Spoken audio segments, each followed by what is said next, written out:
그냥 목소리 높여 떠들고 하면 우리 지지자들에게는 속 시원하게 보일 수 있지만은 우리가 선거 이기는 공식은 중도가 얼마나 우리를 지지하고 끌어올 수 있냐에 딸려 있는데, 나 후보가 당 책임을 맡았을 때 했던 그런 강경 보수, 아스팔트 보수, 이것은 자꾸 옛날 우리 보수를 연상시킨다. 그래서 나 후보가 당의 대표를 맡게 되면 우리 당이 이미지가 돌아가는 것 아니냐, 그런 지적이 많습니다.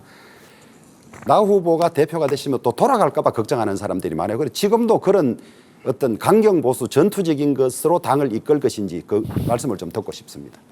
그 시기에 맞는 방식이 있는 것 같습니다.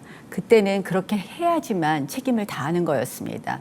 저보고 자꾸 목소리만 컸다고 하는데, 사실 조국 전 장관의 사퇴를 이끌어내기 위해서, 손혜원 전 의원 실형을 받게 하기 위해서, 김은경 환경부 장관이 구속되게 하기 위해서 우리는 많은 특위를 열고 정말 치열하게 자료를 요구하고 우리의 할 일을 했습니다. 그래서 목소리만 컸다고 하시는 거에 대해서는 동의를 하지 못하겠다는 말씀을 드리고요. 패스트 트랙, 이제 제가 주도권 토론하는 시간입니다. 원내대표, 제가 조금 이따 말씀드리겠습니다. 패스트 트랙 과정에서 권력은 공수처를 오로지 바라고 정의당은 연동형 비례대표제를 위해서 끌어들였기 때문에 공수처를 막을 수는 없고, 공수처에 대해서 어느 정도 타협을 하면 연동형 비례대표제는 막을 수 있다고 여러 사람이 어드바이스를 했는데, 끝내 강경으로 갔다가 두 개를 다 놓쳤을 뿐만 아니라 지금 무려 20몇 명의 우리 당직자를 비롯한 의원들이 지금 재판받으면서 본인들은 정치 생명이 어떻게 될지도 사실 고민하고 있는 것이거든요. 그래서 그런 류의 강경투쟁은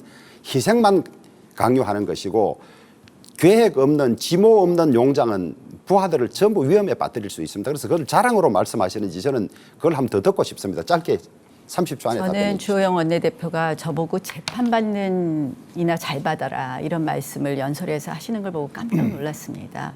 실질적으로 주호영 원내대표는 저의 후임, 저의 다음이시죠. 다음 원내대표로서 이 문제에 대해서 오히려 해결하려고 노력하셔야 되고 정치적 타협을 해야 되는데, 그런 말씀을 하시는 걸 보고 제가 굉장히 마음 아팠다는 말씀을 드리고요. 저는 주호영 대표께 말씀드리는 게 다른 것이 아닙니다. 실질적으로 우리가 그 책임을 다하는 그 처절함이 있어야 된다고 생각을 합니다. 제가 원내대표를 맡았을 때는 보수조차도 분열되어 있었습니다. 그 보수를 하나로 만들게 한 거, 저는 저와 황교안 대표의 그 리더십이었다고 생각을 합니다. 그때 모든 국민들이 광화문에 가서 외치고 있습니다. 그것을 외면하는 것은 우리의 책임을 다하지 않은 것입니다. 그러나 그 이후에 강경한 투쟁이 계속되면서 국민들에게 피로감을 준 부분에 대해서는 저희가 살펴보아야 한다고 생각을 합니다. 주호영 원내대표께서는 법사위원장 받는 거를 당론이었기 때문에 내가 상임위원장 다 받고 싶었지만 못 받았다라고 말씀하십니다. 그게 바로 리더십입니다. 잘못된 결정들을 했을 때 결단하고 고쳐줘야 합니다. 심지어 이런 말씀을 하십니다. 법을 일방적으로 다 통과시켰기 때문에 국정의 공동운영 책임을 안 진다. 법을 한 번 만들면 절대 못 바꿉니다. 저는 한 가지 법이라도 더 우리 대한민국을 왼쪽으로 클릭하는 법을 막기 위해서 노력을 했습니다. 기업규제 3법, 다시 우리가 180석을 맞는다고 해도 바꿀 수 있습니까? 임대차 보호 3법, 얼마나 국민들을 혼란시키고 있습니까? 저는 그 자리에 있을 때 책임을 다해야 된다. 그 책임을 다했기 때문에 문재인 정부로부터, 민주당으로부터 정말 무한한 핍박을 받았습니다. 제가 그렇게 프레임을 받고 욕설을 당할 때 같이 보호해 주셨습니까?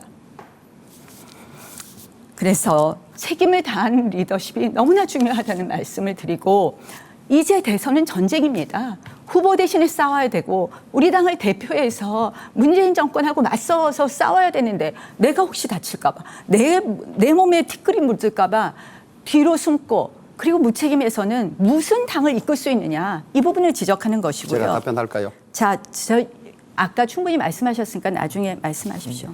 이준석 후보한테 한 질의하겠습니다. 저는 이준석 후보